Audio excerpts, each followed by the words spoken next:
three different bodies, right? Right. Physical body, subtle body, and causal body. Hmm. So, physical body and subtle body, I have an idea on what that is. Now, the causal body, when you said it's the design, I'm not able to visualize it. Like, what does it mean? हाँ, बड़ा आसान है। Hmm. आप mobile phone use करते हैं। Hmm. Mobile phone में hardware है, Hmm. Mobile phone में सॉफ्टवेयर है। Hmm. But in the year 1995 mobile Hmm. Phone जो है उसका एक डिजाइन था, Hmm. एंड नाउ इन 2025 उसका एक डिजाइन है। Hmm. क्या दोनों सेम है या फर्क है?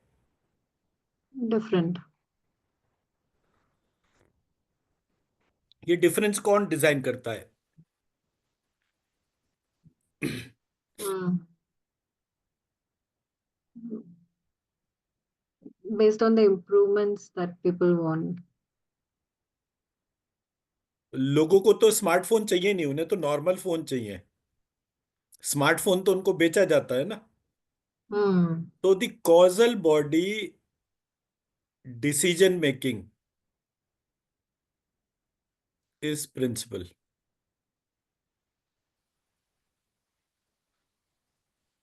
आपको फीचर की जरूरत है या नहीं है, ये तो आप डिसाइड कभी करते ही नहीं ना। Hmm. आपको बताया जाता है कि इसके अंदर ये फीचर है। आप आईफोन यूज करते हैं? No. Google phone. Okay, give me one feature which is of maximum utility, which you wished कि अगर कोई फोन होगा तो मैं जिसमें ये फीचर होगा वो मैं जरूर लूंगी, और जिस फोन में ये फीचर नहीं होगा वो नहीं लूंगी। Give me one feature. Um, like if I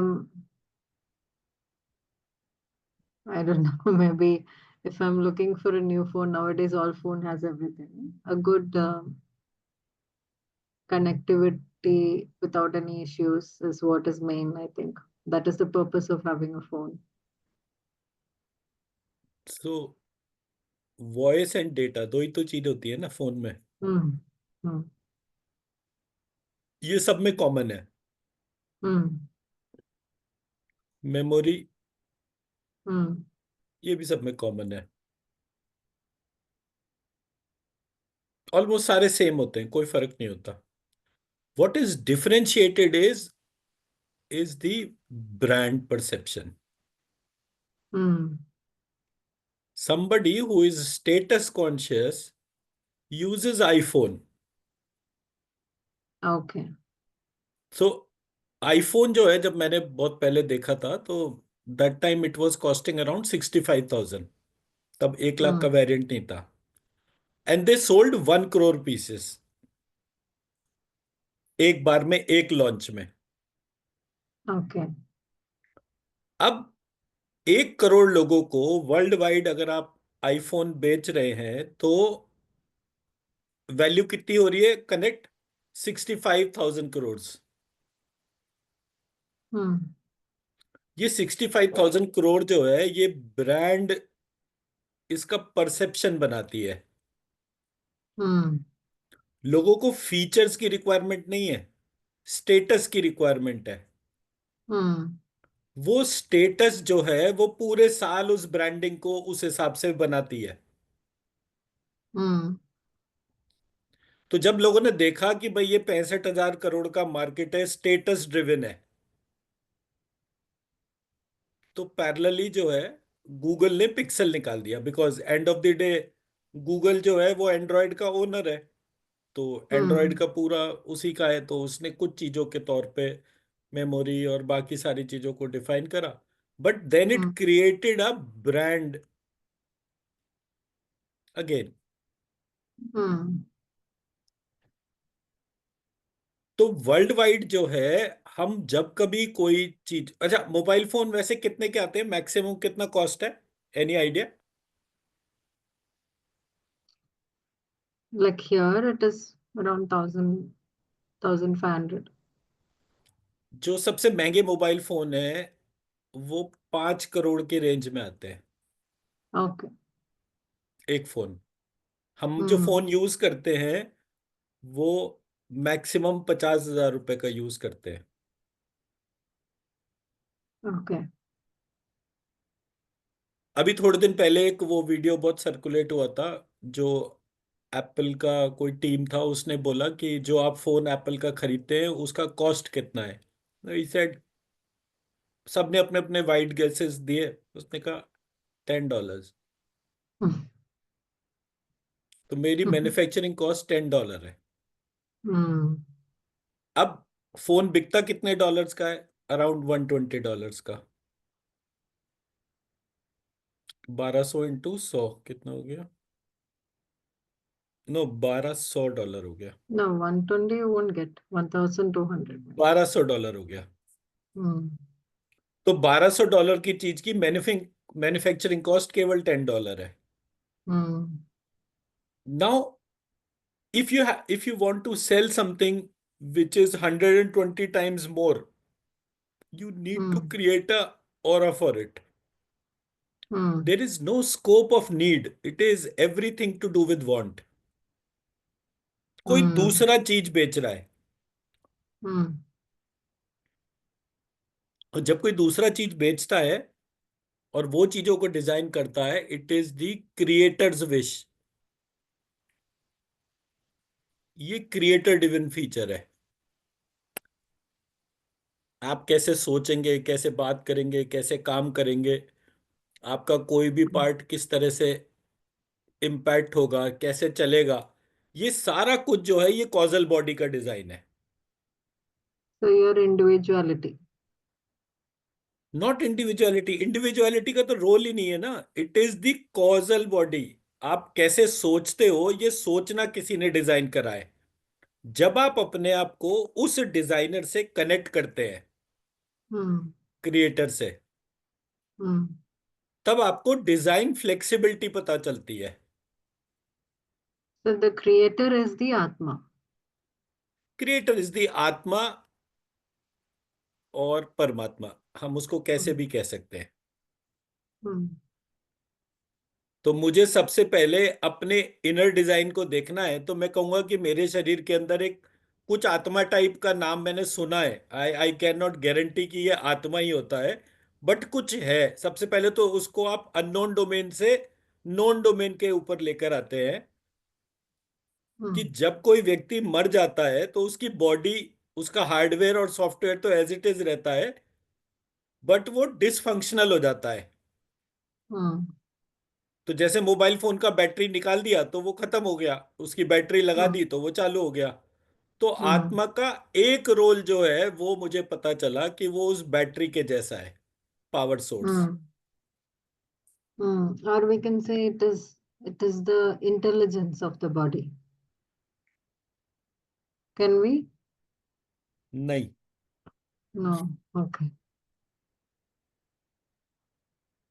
एक चीज होती है कॉज, एक चीज होती है इंटेलिजेंस, Hmm. और एक चीज होती है ट्रुथ। Hmm.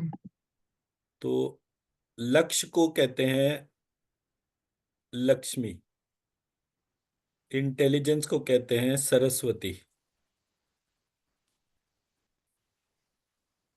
और ट्रुथ को कहते हैं सती। ऐसे करके ये तीन चीजें होती हैं। इसके बाद अगर मैं फोर्थ चीज को गिनूंगा तो वो वाणी या वागीश्वरी के तौर पे होता है। When I start my expression.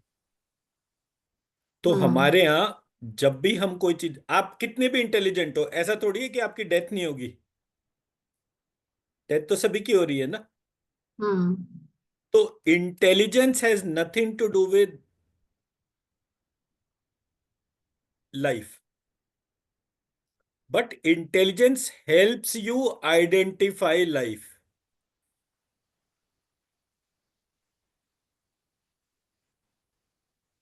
Intelligence आपके थिंकिंग को स्ट्रक्चर करती है।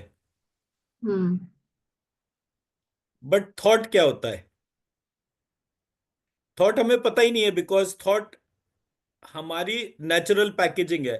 जब तक हम लिविंग है हमारे अंदर थॉट है, जैसे ही हम लिविंग से नॉन लिविंग में कन्वर्ट हो गए, इमिडिएटली हमारा जो है थॉट भी खत्म हो गया। हम्म। आपके पास एक पेशेंट आकर अपनी प्रॉब्लम बताता है, अगर वो अपनी प्रॉब्लम बता रहा है तो उसका लिविंग होना जरूरी है ना। हम्म। मरा हुआ आदमी तो आपको प्रॉब्लम नहीं बता सकता।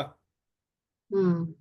तो हर जगह हम जो भी पैरामीटर आइडेंटिफाई कर रहे हैं, बट वो पैरामीटर ऑफ लाइफ जो है, आयुर्वेद में उसको कहते हैं जीवनी शक्ति, हाँ। जो पल्स से नापी जाती है।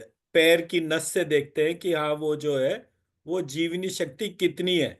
अगर जीवनी शक्ति या वो जो पैर में जो पल्स आइडेंटिफाई करी जाती है, जो एंकल के पास का जो एक वेन होता है, मोटा वाला वेन जो होता है, जब उसकी उसकी नाड़ी की गति जो है वो बहुत धीमी पड़ जाती है, तब हम कहते हैं इनकी जीवनी शक्ति कमजोर हो रही है, अब ये सरवाइव नहीं करेंगे। ठीक है ना। तो हमारा हम्म। जो कुछ भी है वो घूम फिर करके कॉजल बॉडी के ऊपर आता है। कॉजल बॉडी अपने आप को दो तरीके से रिफ्लेक्ट करती है, एक हार्डवेयर जिसको कि हम ग्रॉस बॉडी कहते हैं, और एक सॉफ्टवेयर जिसको कि हम सटल बॉडी कहते हैं। हम्म। तो ये सिर्फ रिफ्लेक्शन है। अब अगर ऐसा मान के चलिए कि अगर मोबाइल फोन है, उसका हार्डवेयर है, तो कोई ना कोई तो उसका क्रिएटर होगा। हम्म। अगर मोबाइल के अंदर सॉफ्टवेयर है तो कोई ना कोई सॉफ्टवेयर का भी क्रिएटर होगा। हम्म। और अगर कोई क्रिएटर है तो उस क्रिएटर का भी कोई क्रिएटर होगा। हम्म। तो तीनों सिचुएशन में ही creator hardware, creator software, creator of creator, पूरी डोमेन जाकर खत्म का हुई क्रिएटर पे। हम्म। हमारा जो एजुकेशन सिस्टम है या हमारा जो मेडिसिन का सिस्टम है, वो कहीं भी क्रिएटर से हमें कनेक्ट करने की बात ही नहीं कर रहा। हम्म। हम कौन से सिस्टम में अटके हुए हैं? You are a body, you are not a hmm. Soul. आपको बार बार ये बताया जा रहा है, पूरा सिस्टम आपको बार बार लाउड एंड क्लियर एक ही चीज बोल रहा है, you are a body, you are a body, you are a body. They are not telling you that you are a soul hmm. Which is holding a body and a software. तो right. Doctor कभी दवाई देने से पहले या injection लगाने से पहले ये थोड़ी कहता है कि आपको ये प्रॉब्लम होगी या कुछ होगा। यूएस वगैरह में जाते हैं तो वो बोलते हैं एक प्रोटोकॉल के तौर पे कि मैं आपको ये इंजेक्शन लगाऊंगा, इससे हल्का सा आपको प्रिक फील होगा, जो कुछ सिचुएशन में पेनफुल हो सकता है, ऐसे करके वो एक कमांड सी बोलते हैं, फिर वो इंजेक्शन हम्म। लगाते हैं।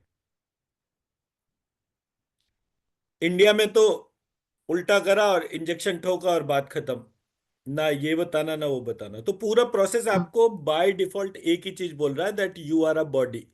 दे are not hmm. Letting you know that you are a soul.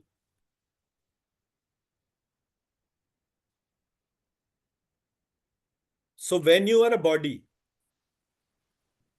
And when you are a soul, hmm. जब यही डिस्क्रिमिनेट नहीं होगा,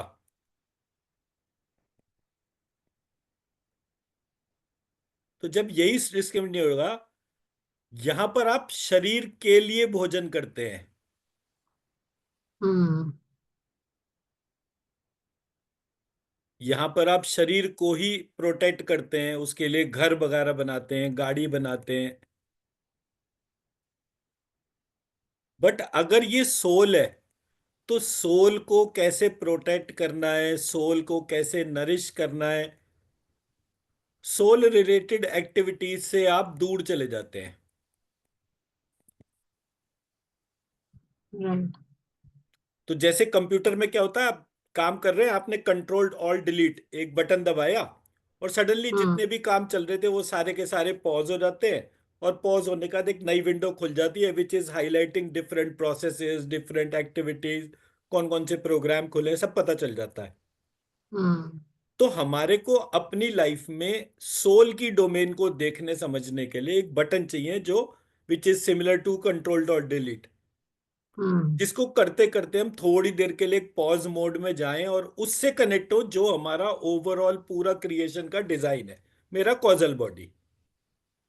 जब मैं अपनी कॉजल बॉडी के साथ में कम्युनिकेट करता हूं तो मेरा स्ट्रक्चर की सारी चीजें धीरे धीरे करके बाहर आती है।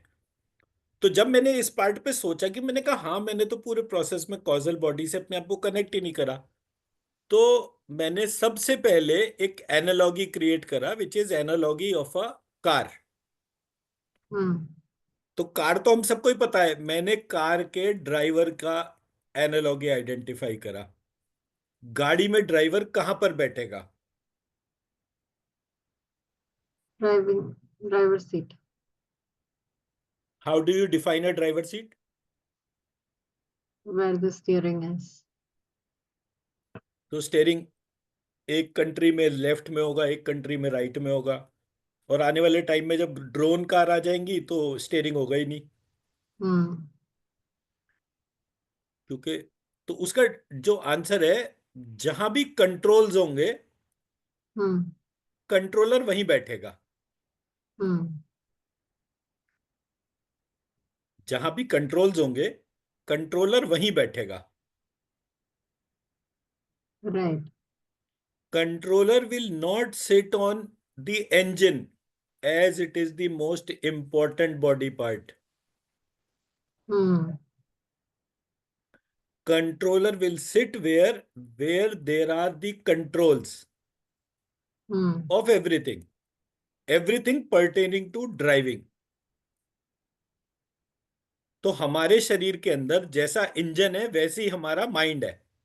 हम्म। माइंड, ब्रेन, जिसको जो भी कह लें, मतलब वो सबसे पावरफुल है, सबसे स्ट्रांग है। हम्म।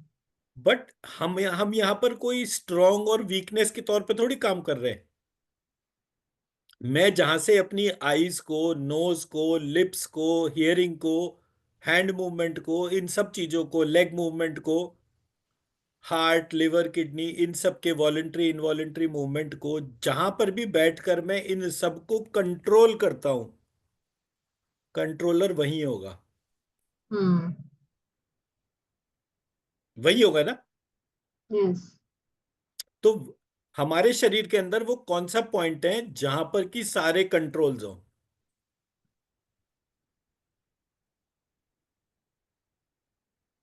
I mean, this we discussed in the first class. That is the point between your eyebrow. I mean, behind your behind the nose, nose, between two ears. between two ears. Yeah. Behind the nose, between two ears, Hmm. Below ब्रह्मरंध्र and above palate. Hmm. तो जब मैं उस point के साथ में connect होता हूं तो इमीडिएटली उस पॉइंट, मतलब मैं मेरे ब्रेन को देखूंगा, मेरे ब्रेन के 5 पार्ट्स हैं, उन 5 पार्ट्स के नीचे एक पॉइंट है, वो सेंट्रल पॉइंट है। उस सेंट्रल पॉइंट से मेरी बैकबोन, मेरी टेल बोन तक जा रही है। मेरी बैकबोन से मेरे सारे बॉडी पार्ट्स कनेक्टेड है। Hmm. मेरी आंख, नाक, कान सब इसी पॉइंट से कनेक्टेड कंट्रोल है। तो मुझे ओवरऑल सारे कंट्रोल्स जो है वो इस पॉइंट पे पता चल रहे हैं। ये पॉइंट ना तो पीनियल ग्लैंड है, ये पॉइंट ना तो पिट्यूटरी ग्लैंड है, क्योंकि ग्लैंड एक हार्डवेयर होता है, Hmm. Gland is not a software. तो वो कॉजल बॉडी और डिजाइन के तौर पे, तो मेरा पॉइंट कहने का ये है कि जिस पॉइंट के ऊपर मेरा पूरा बॉडी का डिजाइन ही डिपेंडेंट है, मैं उस पॉइंट को ही अपना बेस मानूंगा। Hmm. तो जब मैं उस पॉइंट से अपने बेस को आइडेंटिफाई कर रहा हूं तो ही मुझे चीजें पता चलेंगी। Hmm. मैं मेरी बात समझा पाया? Yes, sir.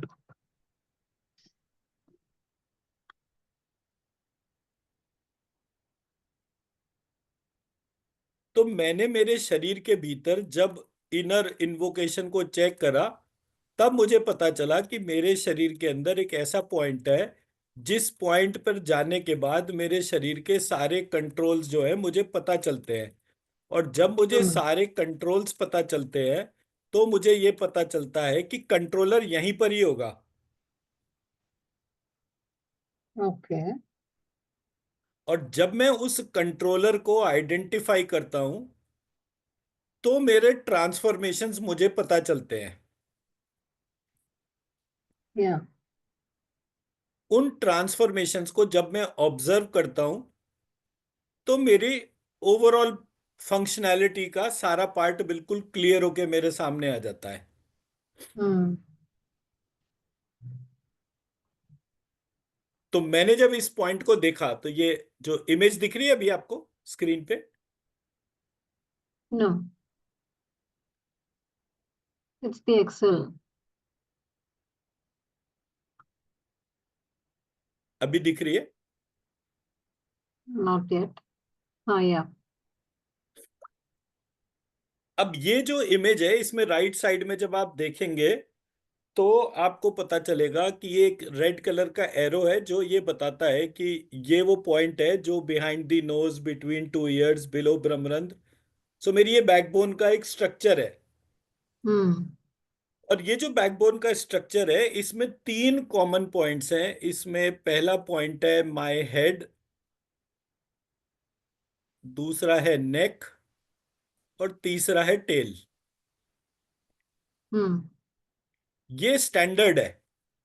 हम्म। स्टैंडर्ड मतलब when I was the size of a sperm. Hmm. तो जब मैं स्पर्म के साइज का था तो स्पर्म के हेड भी था, नेक भी था और टेल भी था।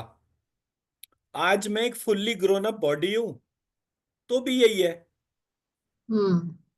तो हमारे यहाँ किसी ने, जितने भी ये मेडिटेटिव प्रैक्टिस वाले लोग थे, उन्होंने कहानी सुनाई कि भाई एक जो है ना कुंडलिनी होती है, और जब आप उस कुंडलिनी के साथ में कनेक्ट होते हो तो दुनिया की सारी चीजें होनी शुरू हो जाती हैं। हम्म। तो मैंने देखा, मैंने कहा मेरे को तो कोई लॉजिकल ऐसा एक्सप्लेनेशन दिख नहीं रहा इस पूरे अप्रोच का। तो फिर मैंने उसको स्ट्रक्चरली आइडेंटिफाई करने की कोशिश करी, एंड स्ट्रक्चरली आइडेंटिफाई करके मेरे सामने ये वाली इमेज आई। हम्म। इस इमेज के अंदर जो कुंडलिनी एक स्नेक जैसी बॉडी को कहते थे, वो स्नेक के अंदर भी हेड, नेक और टेल कॉमन था। हम्म। जो स्पर्म था उसके अंदर भी एक हेड, नेक और टेल कॉमन था।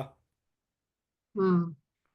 जो ह्यूमन बॉडी थी उसके अंदर भी एक हेड, नेक और टेल कॉमन था। ये तो क्लियरली दिख रहा है ना। Yes. And now you can correlate also कि हाँ ये तो बड़ा लॉजिकल स्टेप है। Hmm. When you were not born you were like a sperm. हम्म। When you are fully grown up outside the mother's womb, तो भी आप फुल्ली ग्रोन अप उसमें आपका आउटर एक्सप्रेशन ही तो चेंज हो गया। इनर एक्सप्रेशन तो अभी भी हेड, नेक और टेल है। हम्म। मैं मेरी बात समझा पाया? Yes, yes sir. तो जो पॉइंट मैंने बोला दोनों कानों के बीच में, तो जब मैंने यहां पर हेड डिफाइन करा इस इमेज के ऊपर जो कि एक स्पर्म के साइड का था, तो भी इसमें सेंटर पॉइंट मौजूद था। हम्म। जब मैं यहां पर इस इमेज पे गया तो भी मेरा सेंटर पॉइंट मौजूद था। हम्म। जब मैं ये स्नेक के जैसा हुआ तो भी मेरा ये सेंटर पॉइंट, हेड का सेंटर पॉइंट तो मौजूद ही था ना। हम्म। तो जो कंट्रोलर सीट थी, that never changed. Okay. That never changed. जिस तरह से ये बॉडी प्रेजेंट थी उसी तरह से, फर्क सिर्फ इतना हुआ कि ये जो स्पर्म था ये एक एग के अंदर चला गया। हम्म।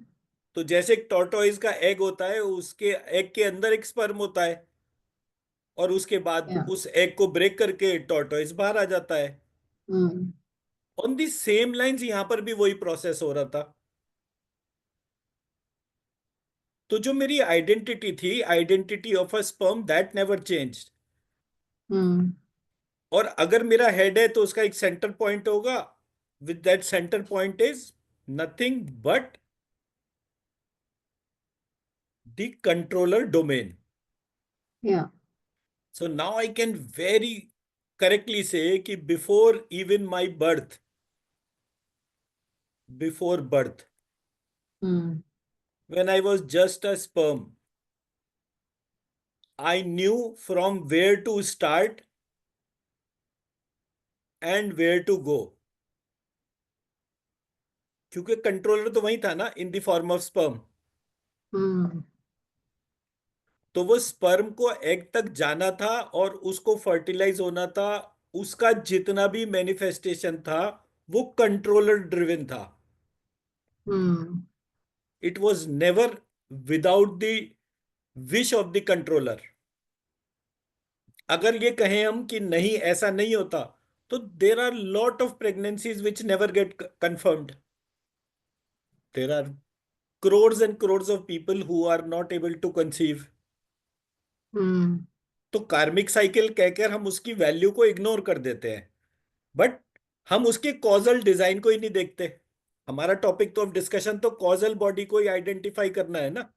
Hmm. आप किसी पेशेंट को बोलो कि ये बच नहीं सकता और वो पेशेंट बच जाए, तो क्या एक्सप्लेनेशन है हमारे पास में? It is the causal body who is controlling. Okay. The moment I connect with the causal body and start my introspection, Hmm. immediately the entire process gets into newer and newer dimensions. So when you say connect to the causal body, focus on that point, on the Right. control point, and meditate. And Or meditate. Meditate का मतलब ही सिर्फ ये होता है कि आप inner connection build हो गया, बस, नथिंग एल्स। hmm. Hmm. मैं और आप आमने सामने बात कर रहे हैं, अगर मैं आपके अंदर चला जाऊं या आप मेरे अंदर आ जाएं, तो उस सिचुएशन में आप क्या करेंगे? और उसी सिचुएशन को आप इमेजिन करिए जैसे आप जब अपने मदर के अंदर थे। Hmm. तो जब आप अपने मदर के अंदर थे, उनको तो तब ये भी नहीं पता था कि आप किस साइज के हो किस टाइम पर, और आपको ये नहीं पता था कि ये मेरी मदर है। क्यों? Yeah. क्योंकि जो चीज आपको ये बताती थी कि आपके बाहर एक मदर है, तो वही चीज आपको उससे कनेक्ट भी कराती थी, फीड भी कराती थी, सब कुछ अंदर ही अंदर हो रहा था। Hmm. आपकी आंखें भी तब तक नहीं बनी थी, आपकी नोज भी तब तक नहीं बनी थी, आपके ईयर्स भी नहीं बने थे। तो जब Hmm. आपके आईज नोज ईयर्स भी नहीं बने, तो भी वो पूरी प्रक्रिया अंदर चालू थी। Hmm. तो जब आप So, उस इनर प्रोसेस से कनेक्ट होते हैं, उस पॉइंट को मेडिटेशन कहते हैं। hmm. So that in the process of evolution, so the sperm, which has that control point, um, once it is once it is inside the mother's womb, after that is when life comes, no? Atma comes. Controller points उस sperm के अंदर भी था, Hmm. और controller point उस egg के अंदर भी था। Okay. अकेले एक के तौर पे नहीं है, वो दोनों जगह है। Hmm. Yes, but once it is fertilized, then you have the Atma coming. तो वो जो फर्टिलाइजेशन का जो प्रोसेस है, वो प्रोसेस क्या है यही तो किसी को नहीं पता। आपको उसका एंड रिजल्ट पता है, but that and result is not a constant, it doesn't happen every time everywhere. Hmm. तो जो प्रोसेस है वो हम कंट्रोलर डोमेन के तौर पे अजम्पशन बना रहे हैं कि after Hmm. This and the process is happening in the flowers, in the plant world, in the animal kingdom. Hmm. The same process is happening everywhere. Right. It is the same process which is happening in nature, because we have earth and we have sun and we have Hmm. moon. Hmm. तो जब हम अर्थ के अंदर creation को देखते हैं कि हमारे यहाँ प्लांट उग रहे हैं और बाकी सारी चीजें उग रही हैं, बट वही Hmm. चीज मार्स पे नहीं हो रही है, जुपिटर पे Hmm. नहीं हो रही है, Hmm. Saturn, mercury, Pluto, Uranus, Neptune, इनमें से कहीं भी नहीं हो रही। हमें हमारे सोलर सिस्टम में आज ये फैसिलिटी तो है ना कि हम किसी भी प्लैनेट के ऊपर देख सकते हैं वहां क्या Hmm. पैदा हो रहा है क्या नहीं हो रहा है। पर वो वहां पर जैसा कि समुद्र, पेड़ पौधे, लोग अर्थ के ऊपर है, ऐसे बाकी 9 प्लैनेट्स में क्यों नहीं है? Because the environment is not right. सो ये एनवायरनमेंट ना होना इस बात को बताता है कि there are different factors which exist only on earth, they don't Hmm. Exist anywhere else. Right. जहां जहां वो एग्जिस्ट करते हैं वहां पर एक और प्रोसेस पता चलता है कि अच्छा ये यहां पर है और यहां नहीं है। तो ध्यान से देखो कि what is the differentiating factor. On the same line, जब आप एक पेशेंट को देखते हैं तो पेशेंट को देखने पर आपको पता चलता है कि मैं इसकी नाड़ी चेक कर रही हूँ, इसकी नाड़ी बहुत स्ट्रांग है और ये बिल्कुल डेथ बेड के जैसा है, कोमा में है, लेकिन ये बाहर आ जाएगा बिकॉज इसकी नाड़ी बहुत तेज चल रही है। Hmm. तो आपको पता चलता है कि जो कॉजल बॉडी का जो डिजाइन है उसके बेसिक बेसिक फैक्टर्स को जब आप ध्यान से देखना शुरू करते हैं, तब आपको ये इंट्यूटिवली पता चलता है कि ये पेशेंट बचेगा या नहीं बचेगा। Hmm. मेरा ऑब्जेक्टिव पूरी प्रोसेस में उस कॉजल बॉडी के ऊपर सबकी अटेंशन को लेकर जाना है। और उस कॉजल Hmm. बॉडी के अंदर 5 एलिमेंट्स होते हैं। वो 5 एलिमेंट जो है स्काई, डायरेक्शन, टाइम, आत्मा और मन है, इसके ऊपर वो सोचना शुरू करे। तो जब वो अपने अंदर उस तरीके से उस कॉजल बॉडी के डिजाइन को सोचना शुरू करते हैं तो एक इनर ट्रांसफॉर्मेशन शुरू होता है जो उनको हेल्दी बनाने के लिए इनर रोड मैप बताता है। Hmm. एंड जब मैं जितने भी लोग कथावाचक और इस तरीके के लोग हैं जो बुक्स हैं उनको देखता हूं तो वहां पर कोई भी चीज इस तरह से बताई नहीं गई। Hmm. वहां तो लंबी लंबी कहानियां हैं। तो मैंने जब पहली बार क्वेश्चन करा तो मैंने यही बोला कि क्या साधु बनने के लिए गुफा होनी जरूरी है क्या? मतलब गुफा में जाके तप तपस्या करना, खाने पीने में ये परहेज करना, वो परहेज करना, ये नहीं खाना, वो नहीं, all kind of things. So I'm not in favor of vegetarian or non-vegetarian, drinking और नॉन ड्रिंकिंग, स्मोकिंग और नॉन स्मोकिंग। मेरा तो कहने का पार्ट ही सिर्फ ये है कि क्या वो आत्मा के लेवल पर कनेक्ट हो रहा है और it is just a story to deviate.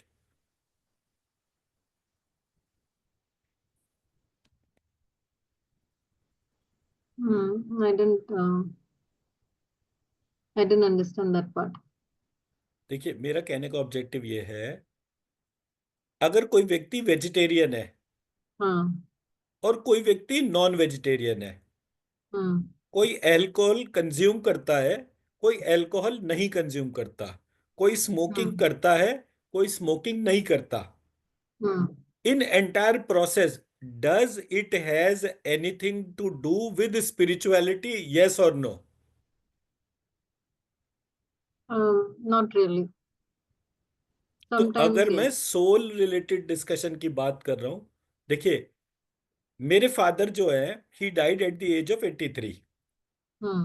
He never had tobacco in his life Hmm. Till the time he was, मतलब 1967 68 में कोई एक रीजन हो गया था तो उन्होंने पान खाना भी छोड़ दिया था कि मैं आज के बाद Hmm. पान नहीं खाऊंगा। तो ऐसे करके मतलब, तो वो टोबैको अगर पान में खाया जाता तो भी 1967 में, ही डाइड इन 2021। Okay. उनको सीवियर लंग कैंसर था Oh. और वो आज पता चला और 15-20 दिन के अंदर उनकी डेथ हो गई। Hmm. तब कैंसर का, अब आज की तारीख में कहीं कोई व्यक्ति सिगरेट की दुकान पर जाए तो हर सिगरेट के पैकेट के ऊपर कैंसर लिखा हुआ है। But cancer Hmm. तो बिना उसके भी हो गया। ना तो वो Hmm. सिगरेट पीते थे ना टोबैको खाते थे और पिछले 50-60 साल में उन्होंने कभी नहीं खाया था। Hmm. विच मीन्स कि इन दो चीजों का आपस में कोई कोरिलेशन नहीं है। It is Hmm. Something which is to do with brain and to deviate. Hmm. On the same lines, spirituality की वजह से हम अपने खाने पीने इन सब चीजों के ऊपर जाते हैं। Hmm. परेशानी कब होती है? परेशानी तब होती है जब कोई डायरेक्टिव आपको स्पिरिचुअलिटी में कनेक्ट ही नहीं कर रहा और आप उसी में Hmm. ही एनग्रॉस्ड है। Hmm. मुझे एक नीड है, वो नीड है अपने भीतर के ईश्वर से या क्रिएटर से या कॉजल बॉडी से कनेक्ट करने की, so that I stay healthy. Right. Death has nothing to do with your habits. Hmm. Death has nothing to do with any kind of habit. Hmm. But there are things which gets impacted, उसको जानने के लिए आपको explore करना होता है। Hmm. अब for example थोड़ी देर के लिए इमेजिन करिए, हमारे यहाँ पंजाब में सिख होते हैं। Hmm. अब ये सिख और हरियाणा में जाट होते हैं। आप इनको दोनों को देखिए, ये दोनों की हाइट जो है 6 फुट 7 फुट इस रेंज में इनकी हाइट होती है, and they are Hmm. Damn strong. Okay. क्या वो लौकी तोरी खा के अपनी इस हेल्थ को मेंटेन कर सकते हैं? Difficult. Maybe possible if the genes are like that. Very rare, very Hmm. Very rare. Okay. You cannot expect a soldier to be a pure vegetarian. Okay. One case out of 1 lakh। Hmm. तो मुझे चाहिए करेज, power, Hmm. Valour, और मुझे उसके बदले एक lifestyle, एक ऐसा एक्टिविटी मेरे अंदर आ जाए जो कि मेरे को डेविएट कर दे पूरे प्रोसेस से। So instead of I focus on things which are deviating me, which are creating the disease pattern, मैं उसके ऊपर कभी सोच ही नहीं पाता। फॉर एग्जाम्पल, हमारे पास में शुगर है। Hmm. शुगर इज दी सो, मतलब it is the core source of diseases. Hmm. हमारे यहाँ तो गुड़ होता था, हमारे यहाँ शुगर होती ही नहीं थी। So whatever is been created by British is actually causing the disease in our process. Hmm. हमारा उधर ध्यान ना जाए, इसलिए एक स्पिरिचुअलिटी के डोमेन खोलकर बता दी।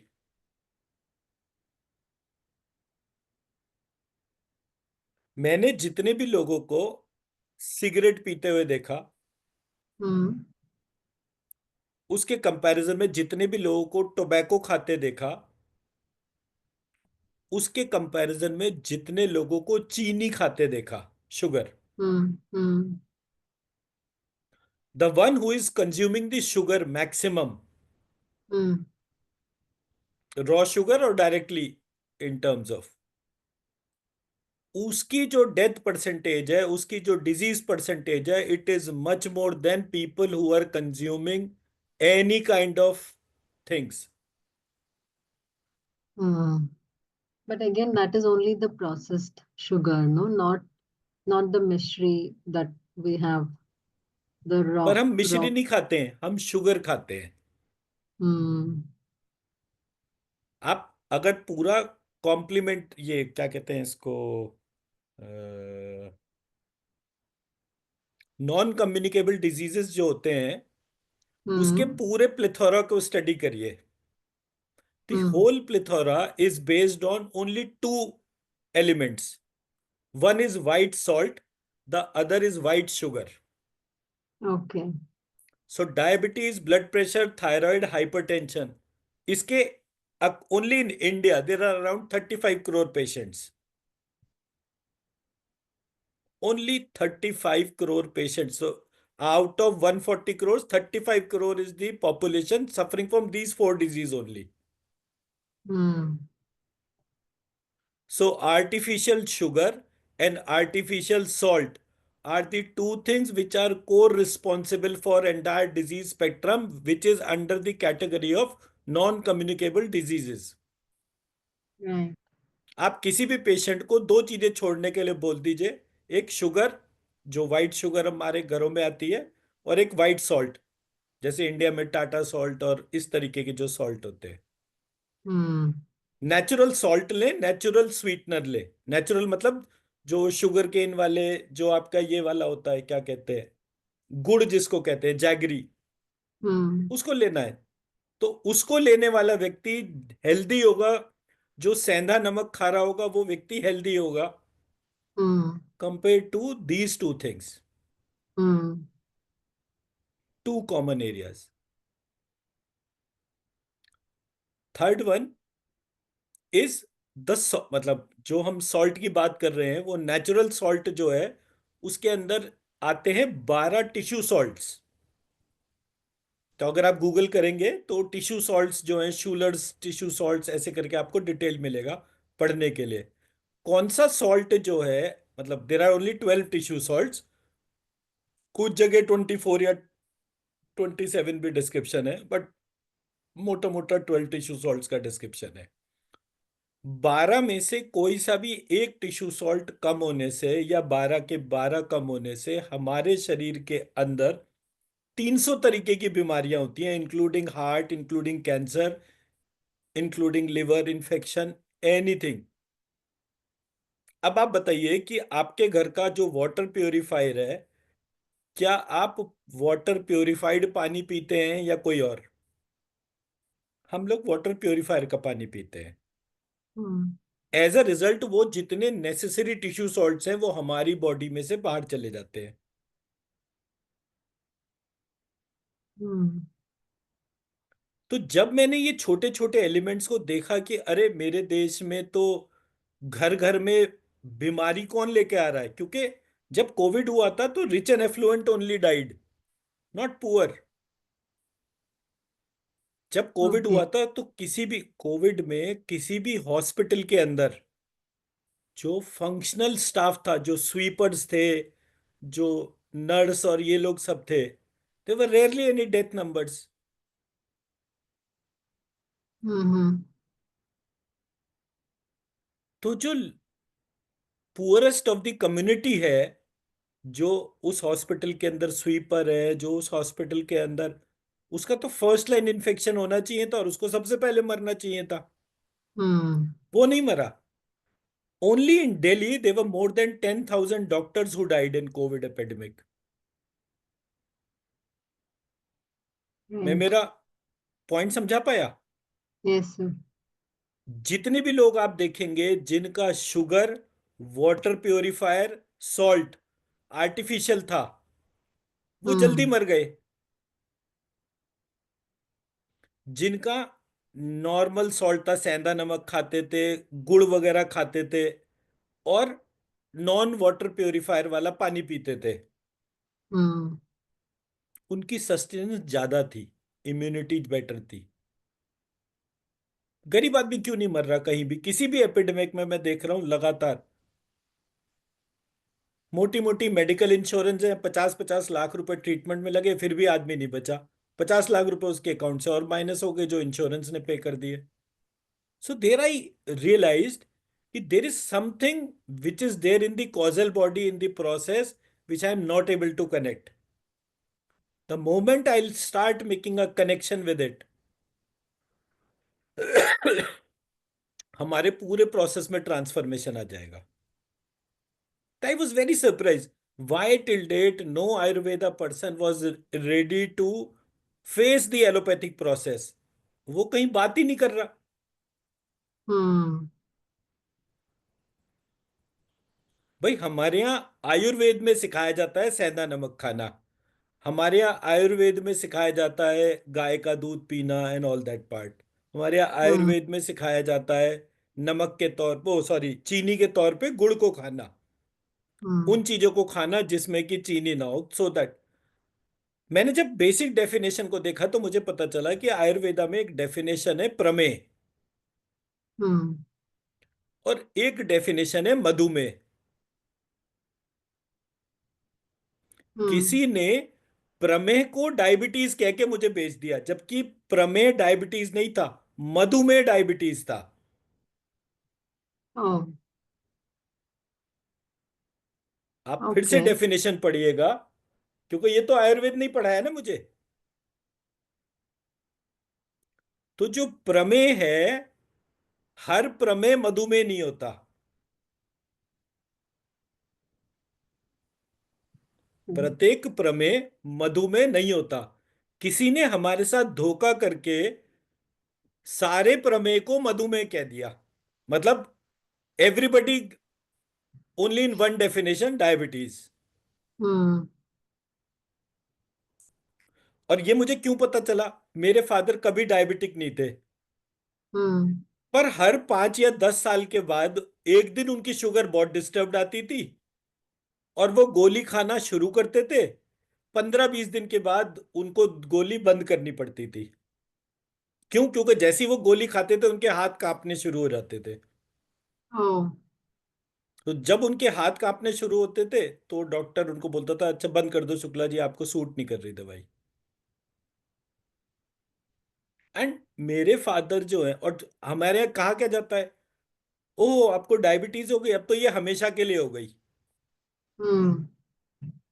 आज आपका डायबिटीज होने का मतलब है अब तो पूरी लाइफ आपको जो है किसी ना किसी फॉर्म में इंसुलिन और इन सब चीजों को लेना पड़ेगा। हम्म। तो एलोपैथिक प्रोसेस में जो सबसे बड़ा चैलेंज था वो था विड्रॉल सिम्टम, कि मैंने कोई दवाई खाई और जैसे ही मैंने दवाई बंद करी उसके विड्रॉल सिम्टम आ गए। और अब तो जो नए स्टेरॉइड्स वगैरह आए हैं लंग इन्फेक्शन के वाले पेशेंट्स को जो दिए जा रहे हैं, वो तो मोस्ट एडिक्टिव है। जैसे ही स्टेरॉइड बंद करा फट से जो है पेशेंट की तबीयत खराब हो जाती है। हम्म। तो जब मैंने ये छोटी छोटी चीजें आइडेंटिफाई करी, आई रियलाइज कि ये पूरे प्रोसेस में मुझे मेरे अंदर के प्रोसेस को जानना होगा, which is my causal body design. हम्म।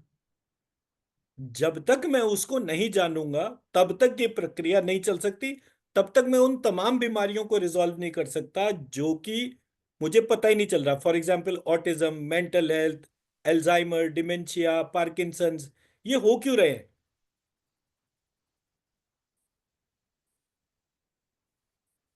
तो मैंने जब कॉजल बॉडी से अपने आप को कनेक्ट करा तो मुझे हर चीज का ट्रीटमेंट पता चल गया।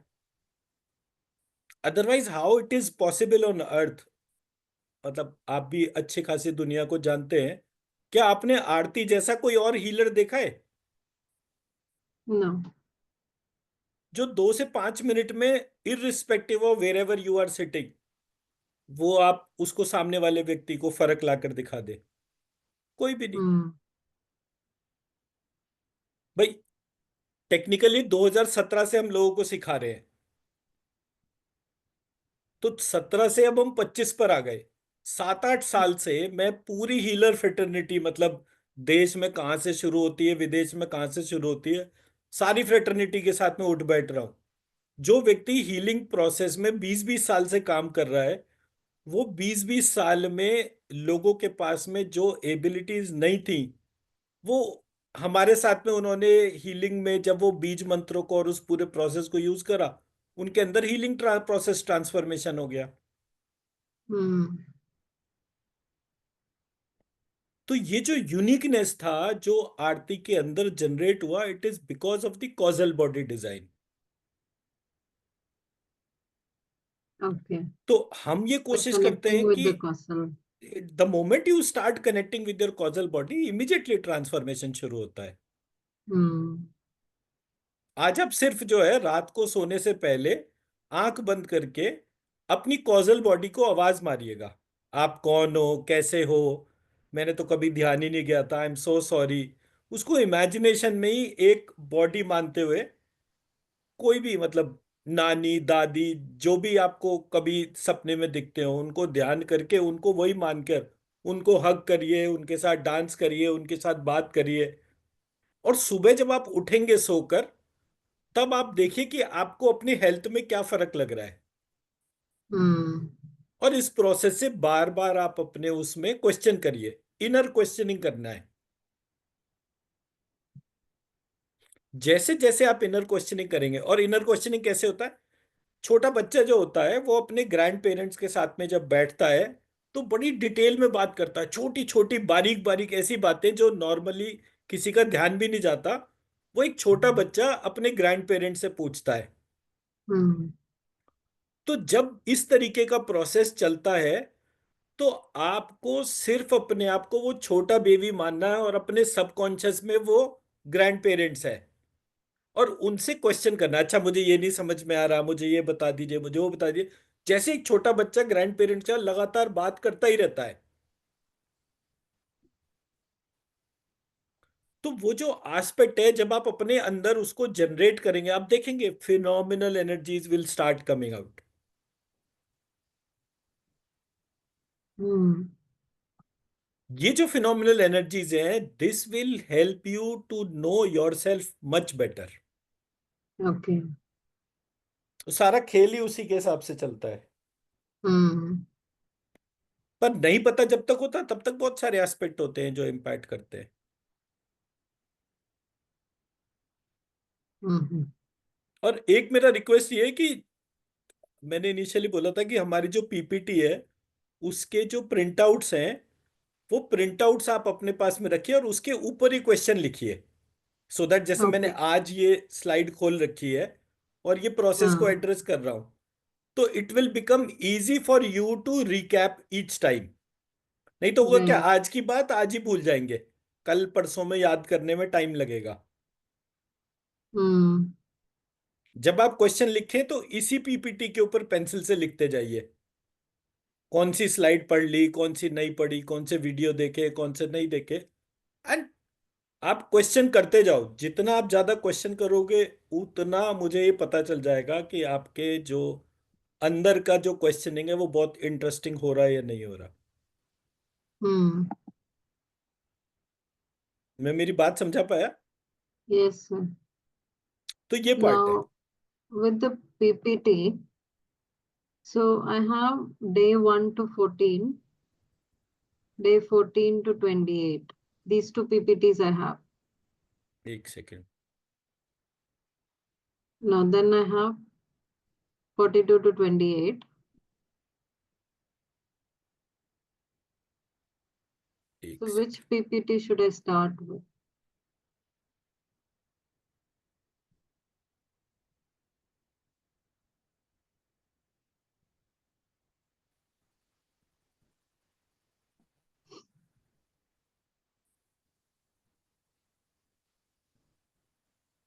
And English one you'll be sending, no? If you're sending anything. I have one PPT which is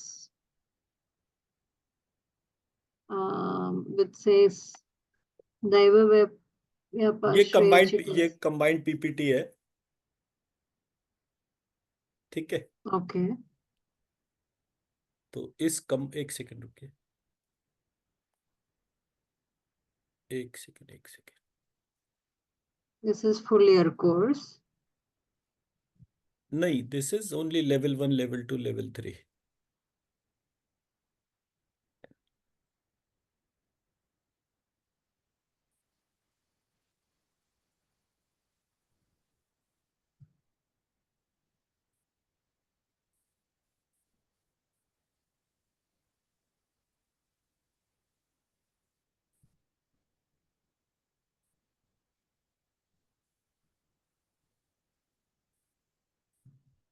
अब भेजिए।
आ गया?